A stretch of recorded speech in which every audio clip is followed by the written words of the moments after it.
Hello and good morning students. हम लोगों ने लास्ट कुछ पार्ट में हम लोगों ने ये चैप्टर जब से स्टार्ट किया है तब से हम लोगों ने देखा बहुत सारे रूल्स जो हैं वो चेंज होने थे। Europeans came to do what? Trade. Trade करने आए और 1600 में हम लोगों ने देखा वो ट्रेड करने आए। धीरे धीरे करके अपना फुट स्टेप धीरे धीरे करके वो इंडिया की तरफ बढ़ा रहे थे। सबसे पहले कौन आया था यूरोपियंस में से? सबसे पहले आए थे पोर्तुगीज, उसके बाद में आए डच, उसके बाद French and then British. Actual जो ब्रिटिश हैं वो लोग हमारे इंडिया में आए और अपना ट्रेडिंग करने के लिए धीरे धीरे एस्टैब्लिश हुए। They came from Madras. They saw there a lot of competition because many people are already there for doing trade. So they secured another place and they went through sea route and went to Calcutta. Okay, there they established their British East India Company. वहां पे भी बहुत सारे problems हुए। वहां के जो नवाब थे उनका डेथ हुआ, सिराजुद्दौला बना नवाब। फिर उनके साथ हुआ बैटल ऑफ पलासी जो हुआ था 1757 में। और बैटल ऑफ पलासी के बाद जब सिराजुद्दौला का डेथ हुआ, उनके ही जो सबसे बड़े मैनेजर थे मीर जफर, उन्होंने उनको धोखा दिया था क्योंकि वो ब्रिटिशर्स के लिए अंदर ही अंदर काम करते थे। So this all happened and Mir Zafar was one of the puppet Nawab. Puppet मतलब हाथ की कठपुतली थे ब्रिटिशर्स के। ये सारी चीजें हम लोगों ने देखा। फाइनली उनका भी डेथ हुआ और एक बहुत बड़ा लड़ाई हुआ which is called battle of Buxar. Battle of Buxar was 1764 में।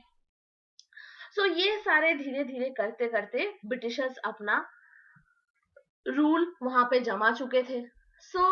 वी सॉ रॉबर्ट क्लाइव जो वापस चले गए अपने ब्रिटिश इसमें वापस चले गए। जाने के बाद उनके पास इतने पैसे कहाँ से आए? जब ब्रिटिश गवर्नमेंट उनको पूछने लगी तो उनके ऊपर बहुत सारी कार्रवाई हुई एंड देन वो कुछ ही was given as a corrupted officer. ये सब बोलने के बाद ही was not able to take all that and that's why he committed suicide. ऐसे बहुत सारे कार्टून प्लेज ये हम लोगों ने देखा ब्रिटिशर्स हमारे ऊपर बनाते थे, करते थे, क्योंकि हमारे लाइफस्टाइल, हमारा पहनना, कपड़े जैसे भी हो उन सबको वो लोग बहुत मजाक उड़ाते रहे। Now the company rule expand. Company का जो रूल है वो धीरे धीरे करके फैल रहा था, बढ़ रहा था। If we analyze the process of annexation of Indian state by Indian East India Company from 1757 to 1857, मतलब पूरा एक पूरा पूरा क्या कहते हैं 100 साल के देखे तो इसमें बहुत सारी चेंजेस आ गई थी। एनेक्सेशन मतलब राज्य हरण, मैंने पहले ही कहा था आपको, पूरा राज्य को उन लोगों ने कब्जे में डाल लिया था। The company really launched a direct military attack known unknown territory. Instead, it used a variety of political, economic, and diplomatic methods to extend its influence before annexing an Indian kingdom. पहले Indian kingdom को देखते, उनको politically उनका सर्वे करते, economically सर्वे करते। जैसे पहले chapter में हम लोगों ने देखा कि सर्वे उनके लिए बहुत इंपॉर्टेंट था। देन उन पे डायरेक्टली अटैक करते और अटैक करने के बाद उनको अपने कब्जे में डाल देते। नाउ पहले की जैसा नहीं था कि दे टुक परमिशन और उसके बाद ट्रेड करने के आएंगे। अभी ऐसा नहीं था। अभी पूरा जो माहौल है वो चेंज हो चुका था और वो डायरेक्टली जाते और वहां पे जाके हमला बोलते और कब्जा कर लेते। After the Battle of Buxar in 1764, the company appointed resident in Indian state. They were political or commercial agents, and their job was to serve or further the interest of the company. Through the internal affairs of Indian state, they tried to decide who to be the successor to the throne and who was appointed in the administrative post. कौन administrative post में सबसे पहले आएगा, कौन वहां का company संभालेगा, ये सारी चीजें आने लगी। Sometimes a company forced the state into a subsidiary alliance. Very important thing, subsidiary alliance.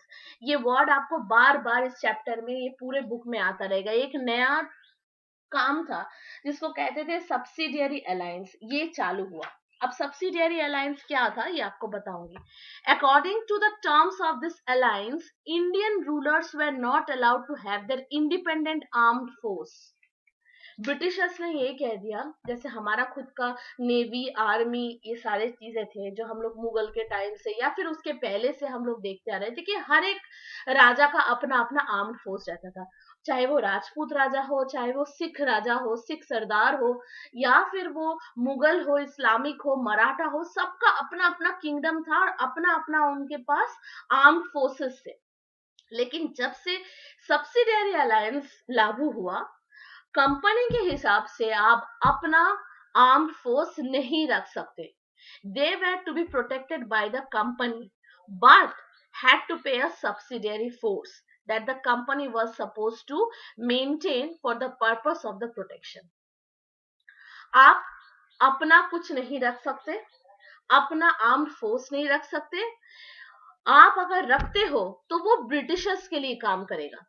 If Indian rulers failed to make payment, then the part of the territory was taken as a penalty.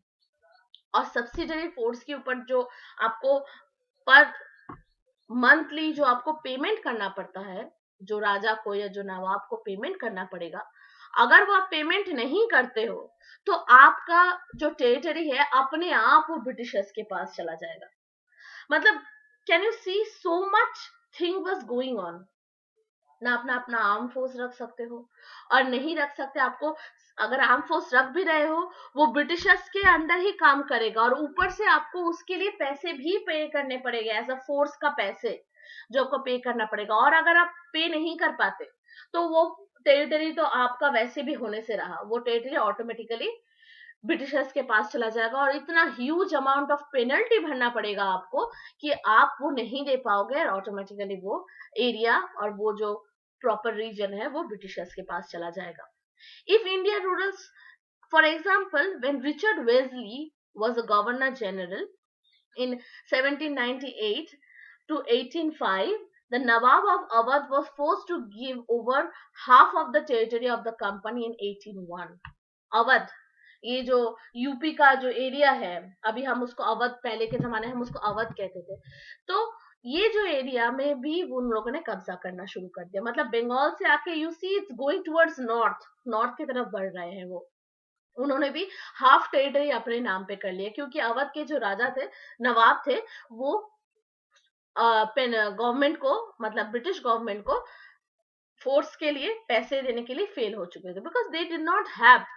Hyderabad was also forced to cede the territory similar grounds. याद है हम लोगों ने जब मुगल के 3 halves हो गए थे, बंगाल, हैदराबाद एंड अवध में ही आके हो गए, तो अब मुगल का जो फोर्स, बंगाल को तो उन लोगों ने कब्जा कर ही लिया था, उसके बाद अवध, हाफ अवध को भी कैप्चर कर लिया, अभी उसने हैदराबाद को भी कैप्चर कर लिया। So this was according to the terms of subsidiary alliance. So now next we will see Tipu Sultan. You read this one and then we will go to the Tipu Sultan. Tipu Sultan, the tiger of Mysore. Mysore के tiger बोला जाता था उनको। Okay, now the company resorted to direct military confrontation when it saw a threat to the political economic interest. This can be illustrated with the case of the southern Indian state of Mysore. Now क्या हुआ यहाँ पे, southern state को उनको कब्जा करना था and south में टीपू सुल्तान, मतलब मैसूर जो था, वो टीपू सुल्तान टाइगर ऑफ मैसूर कहा जाता है। Tipu Sultan was a very brave ruler. He was a son of Hyder Ali. Mysore had grown a strength under the leadership and the power ruler like Hyder Ali. Ruled from 1761 to 1782 and was famous Tipu Sultan. Ruled from 1782 to 1799. Mysore controlled the profitable trade with the Malabar coast with the companies purchase paper and cardamom. इनका बहुत अच्छा, मतलब मैसूर का जो ये place था बहुत ही अच्छा बिजनेस एंड ट्रेडिंग कर रहे थे। Specially Mysore and south was always famous for their spices, मतलब मसाले के लिए हमेशा फेमस थे, और पेपर जैसे काली मिर्च और कार्डमम जो आपका इलायची कहते हैं, इन सारी चीजों के लिए बहुत फेमस थे, एंड वो ट्रांसपोर्ट एंड ट्रेडिंग करने के लिए बहुत फेमस हो गए थे, specially in the Malabar coast. Malabar coast मतलब ये जो कोस्टल एरियाज जाता है, केरला होके आपका साउथ की तरफ जो पूरा कोस्टल एरियाज होता है, इसमें वो बहुत है। And another thing was very important, which was exported, which that was sandalwood. In 1785, Tipu Sultan stopped the export of sandalwood, pepper, and cardamom through the ports of his kingdom, and disallowed local merchants from trading with the company. Local merchants जो थे, छोटे छोटे merchants थे, छोटे छोटे व्यापारी थे, वो ब्रिटिशर्स के साथ ट्रेडिंग करते थे। ठीक है, उनको लगता था प्रॉफिट है, ब्रिटिशर्स हमें ज्यादा पैसा देंगे। तो टीपू सुल्तान ने क्या कहा, उन्होंने कहा कि नहीं, ब्रिटिशर्स के साथ हम कोई ताल्लुक नहीं रखना चाहते हैं, इसलिए छोटे छोटे जो मर्चेंट्स हैं उनको ये व्यापार करना बोला कि नहीं कर सकते आप। ओके, ब्रिटिशर्स को हम कोई भी सामान नहीं देंगे। He also establish a close relationship with French in India and modernized his army with their help. Tipu Sultan का फ्रेंच के साथ एक बहुत ही अच्छा रिलेशनशिप था, इसी वजह से उसका जो आर्मी था, it was very big and modernise. Tipu Sultan का अपना बहुत बड़ा आर्मी था, और वो नए नए टेक्नोलॉजी यूज करके, तब के जमाने में they had a very modern technology wise, बहुत मॉडर्न आर्मी था उनके पास। The British was furious, British हो गए, आ गए बहुत गुस्से में कि हमसे ट्रेडिंग ना करके वो फ्रेंच से ट्रेडिंग कर रहे हैं, और फ्रेंच से सारी मतलब अपने आर्मी के लिए सारी चीजों का लेन देन चल रहा है, लेकिन हमसे नहीं कर रहे, बल्कि हम काफी स्ट्रांग हो गए हैं, और इंडिया में हम लोगों ने काफी एक बड़ा जगह पे हम लोगों ने कब्जा किया है, हमसे क्यों नहीं ट्रेडिंग कर रहे। ब्रिटिशर्स को आया बहुत गुस्सा। They saw Hyder and Tipu as an ambitious, arrogant, and dangerous ruler who had to be controlled and crushed. उनको लगा कि टीपू सुल्तान और हैदर अली को हराना बहुत ही मुश्किल है, क्योंकि दे आर वेरी एरोगेंट, वो बहुत ही जिद्दी, बहुत एम्बिशियस भी थे कि उनको आगे बढ़ाना था अपना ट्रेड, और ब्रिटिशर्स के लिए एक डेंजर साबित हो सकता है, वो उनके लिए एक डेंजर थे। Rulers who had to be control and crush, क्योंकि उनको रूल करना पड़ेगा और उनको तोड़ना पड़ेगा हमें। अगर हम उनको नहीं खत्म करते हैं तो हम आगे नहीं बढ़ पाएंगे, क्योंकि हमारे लिए खतरा है। 4 wars were fought in Mysore. 4 लड़ाइयां लड़ी गई ब्रिटिशर्स के साथ। मैसूर का बहुत बड़ा वॉर हुआ, और एक नहीं, 4 वॉर हुआ। पहला वॉर था 1767 से 69 तक, 2 साल चले। फिर देखो 1780 से 84, 4 साल चले। 1790 to 92, 2 साल चले, एंड 1799 ये चौथा वॉर था। Only in the last battle of Seringapatam did company ultimately win a victory. Britishers अपने सारे आर्म्ड फोर्स लगा दिए थे इसमें। पहले 3 लड़ाई में तो वो जीत नहीं पाए, लेकिन चौथी लड़ाई में फाइनली उन्होंने जीत हासिल की। Tipu Sultan was killed defending his capital सेरिंगापट्टम। Mysore का तब कैपिटल हुआ करता था सेरिंगापट्टम। तो लास्ट जो वॉर था, उस वॉर में ही टीपू सुल्तान का डेथ हुआ। Mysore was placed under the former ruling dynasty of the Woodyards, and the subsidiary alliance was imposed on the state. जैसे हर जगह पे हो रहा था, यहाँ पे भी सब्सिडियरी अलायंस इम्पोज किया गया। टीपू सुल्तान का तो डेथ हो गया, और उसके साथ साथ उसके पूरे मैसूर को कब्जा कर लिया गया, एंड सब्सिडियरी अलायंस का जो रूल था वहां पे डाल दिया गया। मतलब आपका कोई अपना आर्मी नहीं हो सकता, जो भी आपका आर्मी है अब ये हमारे कंट्रोल में है, और अगर वो काम करते तो हमारे लिए काम करेंगे। सो this was the thing which is going on. यहाँ पे आप देख सकते हैं, एक पिक्चर है, टीपू सुल्तान टॉय टाइगर। टीपू सुल्तान कहा जाता था he was a very brave, and उन्होंने एक शेर के साथ लड़ाई की थी, जिस लड़ाई में शेर को उसने हराया था। You can find this in this story, the legend of Tipu Sultan. Kings are often surrounded by legends and the flower of the glory. तो ऐसे एक था कि उसको टाइगर ऑफ मैसूर भी कहा जाता था। वो अपने दोस्त के साथ बाहर शिकार पे गए थे, और उसके सामने एक शेर आ गया था। तो एक फ्रेंड था उसका उसके साथ, तो वो बिना डरे शेर के साथ लड़ाई करते हुए शेर को उसने हरा दिया था। So he was that brave. He fought with a tiger, and that's why he was called as a tiger of Mysore. यहाँ पे देखो एक छोटा सा टॉय है game. This was a picture of a big mechanical toy that Tipu Sultan possessed. Tipu Sultan के पास ये टॉय था जिसमें देखो एक शेर एक ब्रिटिशर्स को ऊपर हमला कर रहे हैं. वो ऐसा बनाया था कि एक दिन होगा कि हम शेर की तरह आएंगे और सारे ब्रिटिशर्स को खा जाएंगे एयर ब्रिटिशर्स को. तो ये सोच के उसने ऐसा टॉय बनाया था और ये बहुत ही ज्यादा मैकेनिकल टॉय था जहां से शेर के दहाड़ने की आवाज आती थी. बट ये टॉय भी अभी हमारे पास नहीं है. ये अभी Victoria and Albert museum in London में जब ब्रिटिशर्स यहाँ से गए बहुत सारी कीमती चीजें लेके गए और ये टॉय भी वो लेके चले गए थे. सो ऐसे बहुत सारी चीजें थी. The war with Marathas. Now the next was the war with the Marathas. War with Marathas. From the late 18th century, the company also sought to curb and eventually destroy Maratha power. With their defeat in the Third Battle of Panipat in 1761, the Maratha dream to ruling from Delhi was shattered. Maratha ने सोचा कि last battle of Panipat जब हुआ उन्होंने सोचा कि अभी तो हम दिल्ली में भी कब्जा कर लेंगे, लेकिन उनका ये जो ख्वाब था वो ख्वाब ही रह गया. वो नहीं कर पाए क्योंकि ऑलरेडी ब्रिटिशर्स आ चुके थे. They were divided into many states under the chief sardars belonging to the dynasties such as Sindhia, Holkar, Gaikwad and Bhosle. अलग अलग जगह पे डिवाइड हो गए जिसमें से महाराष्ट्र, ग्वालियर और आसपास के जो नागपुर और ये सब एरिया में अलग अलग चीफ के साथ सरदार के साथ वो लोग डिवाइड हो गए और उनके अंडर जो रहते थे उनको कहते थे पेशवा.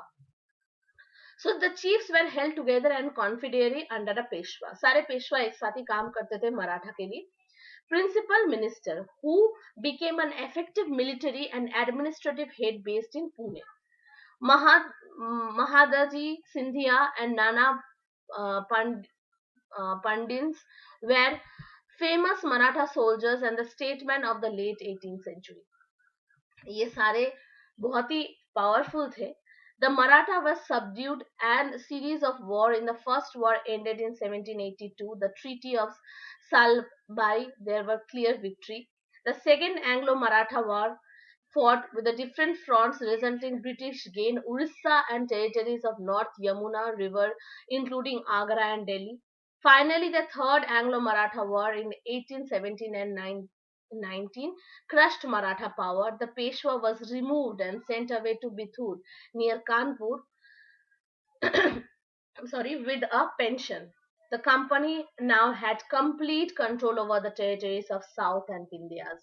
Vindhyas मतलब विंध्या एंड सतपुरा रेंज जो कहाँ था आपका पूरा महाराष्ट्र और मध्य प्रदेश और आगरा, ये जो पूरा एरिया है मतलब आप बंगाल से शुरू करो और इंडिया के बीचों बीच आ जाओ और जाते जाते आप वेस्ट की तरफ चले जाओ. ये पूरे जो एरिया है इंडिया के पूरे एरिया में ब्रिटिश का कंट्रोल हो गया.